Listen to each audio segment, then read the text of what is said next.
C'est pas l'État non plus qui a dispersé le chlordécone. C'est l'État qui a autorisé la dispersion. Il faut que l'État prenne l'entière responsabilité de cette affaire. On se fout de nous. Bonjour à tous et bienvenue avec nous aujourd'hui au Vauclin. Nous sommes dans l'entre-deux tours. La question se pose, quel candidat choisir? Moi, la question que j'ai envie de poser, c'est qui se soucie de nous? Qu'est-ce qui a été fait concrètement sur ce sujet de l'empoisonnement de la population martiniquaise et de nos terres? Récemment, et ça c'est scandaleux, un communiqué de presse est passé et nous dit qu'il y a une possibilité que cette affaire finisse en non-lieu. Ça signifie qu'il n'y aurait pas de poursuite par rapport aux véritables responsables. Le chef de l'État reste prudent sur l'hypothèse d'indemnisation. L'État doit prendre sa part de responsabilité dans cette pollution et doit avancer dans le chemin de la réparation. L'état des connaissances scientifiques, qui est aujourd'hui le nôtre, permet de constater la présence de chlordécone dans le corps humain. Mais il ne permet pas de certifier que cette présence a un effet sur la santé humaine. Je ne peux pas entendre ça. On sait que le poison est dans le sang des Martiniquais, mais on ne sait pas si le poison tue les Martiniquais. Mais non, ça c'est mensonge. Ça c'est prendre la population pour des imbéciles. Et ce genre de discours en fait fumeux, on n'en peut plus. Un petit extrait des recherches bien avant 2018. Regardez les dates en bas à gauche. Le chlordécone est dans les corps. La quasi-totalité des Guadeloupéens et des Martiniquais sont contaminés. Or, le chlordécone est un perturbateur endocrinien. Même une très faible dose peut avoir des effets sur la santé. Il a des effets négatifs sur le développement cognitif et moteur des nourrissons. On sait qu'il altère la fertilité et qu'il augmente le risque de prématurité. C'est également un poison pour le système nerveux. Et le pesticide est aussi fortement soupçonné d'augmenter le risque de cancer de la prostate. Avec plus de 227 nouveaux cas pour 100 000 hommes, la Martinique détient le record du monde de ce type de cancer. Pire encore, depuis les années 70, c'est un scandale. La question du chlordécone ne date pas d'aujourd'hui. L'État ne peut pas l'ignorer, mais aujourd'hui, l'heure n'est plus au constat. 1972, l'AMM, l'autorisation de mise sur le marché, est délivrée par Jacques Chirac en France. Ok. Mais qu'est-ce qui se passe? En 1975-76, aux États-Unis, il y a déjà le scandale de l'accident d'Hopewell. Vous pouvez aller regarder. Il y a une contamination des sols, une contamination de l'environnement et des organismes. Donc on sait déjà qu'il y a un problème. D'ailleurs, à cette époque, aux États-Unis, il y a une interdiction des produits. Ça ne suffit pas. En 1977, il y a le rapport Snegarov qui montre encore que ce produit est dangereux et qu'il faut aller plus loin dans les recherches pour préserver la santé de l'homme.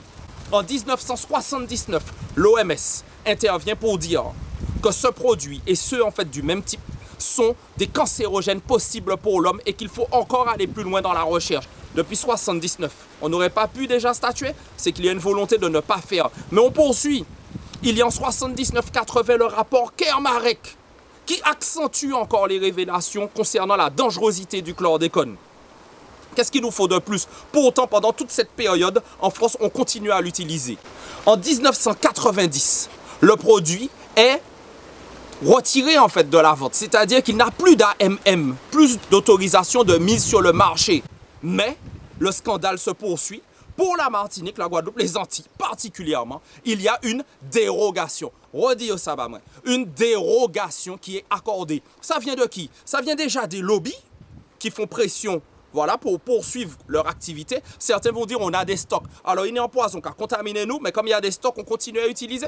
Et puis comme c'est rentable, parce que personne n'en veut dans le monde, donc au final chez nous c'est rentable. Mais autre chose, on voit aussi qu'il y a un député martiniquais de l'époque qui a aussi poussé en fait dans ce sens. L'entreprise qui fournit le pesticide aux producteurs de bananes antillais en détient des stocks très importants. Et le dirigeant de cette entreprise, Yves Ayotte, est un puissant entrepreneur martiniquais dont la famille s'est installée sur l'île au XVIIe siècle. Et il est aussi le président du groupement de producteurs de bananes de Martinique. Et il a le bras long, Yves Ayotte. Pour obtenir une dérogation à l'emploi du chlordécone, il a pratiqué personnellement un lobbying auprès de Jean-Pierre Soisson, un des ministres de l'Agriculture qui ont accordé en tout 2 dérogations. L'État a servi ses intérêts et les intérêts en fait de ses amis. Aujourd'hui, nous, ce qu'on veut, c'est que l'intérêt du peuple, l'intérêt général, soit défendu. Que fait l'État? L'État nous laisse en plan. Depuis 14 ans, on est au 4e plan. Chlordécone, 2008, le premier plan, 2011, le deuxième, 2014, 3e plan, 2021, le 4e plan. Et on tourne en rond. Globalement, c'est approfondir les connaissances, améliorer la communication, diminuer l'exposition. Enfin bref, un décalage entre ça et ce que la population attend. Ce qu'on veut, c'est la justice, la réparation, le soin et la garantie du plus jamais ça. Une réparation pour tout le monde. Pas seulement qu'on considère ça comme une maladie professionnelle pour ceux qui étaient en fait sur les champs, mais pour l'ensemble de la population qui a été contaminée. Il faut de la vérité. Ça suffit. La question qui se pose aujourd'hui, c'est que peut-on faire?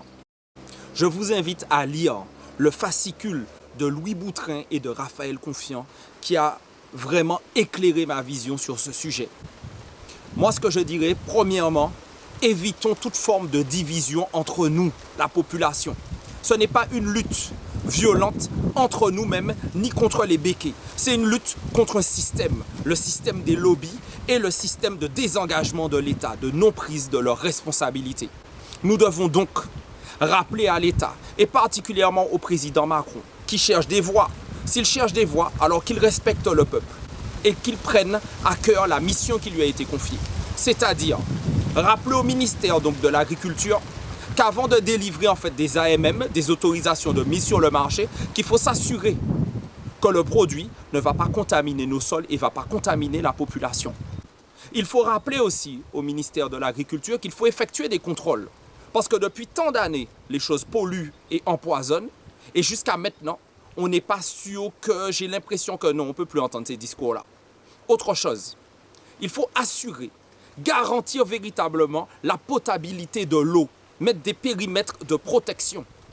Il faut aussi utiliser les techniques qui existent partout dans le monde, dans d'autres pays, sur la phytoremédiation. Nous ne sommes pas les seuls à avoir été contaminés par des pesticides. Des techniques existent, il faut les utiliser. Et si ça ne suffit pas, eh bien, il faut remettre de l'argent dans la recherche, et en France de manière générale, pour aller plus loin et dépolluer les sols. Là où vini était propre, virez mettez qu'on y était.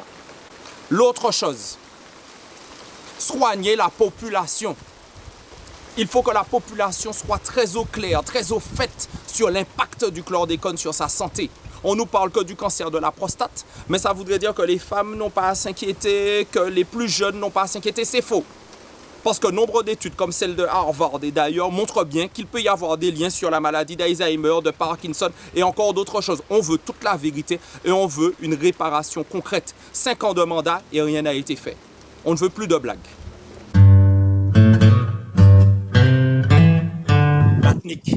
Notre île est belle et elle parle d'elle-même. Mon troisième engagement pour les législatives 2022, c'est l'écologie. Nous devons préserver notre système afin de nous préserver. En 2017, le président Macron avait fait des promesses pour la sortie du glyphosate. Mais en 2019, il est revenu sur ses promesses. Plus largement sur le climat, les promesses ne sont pas tenues.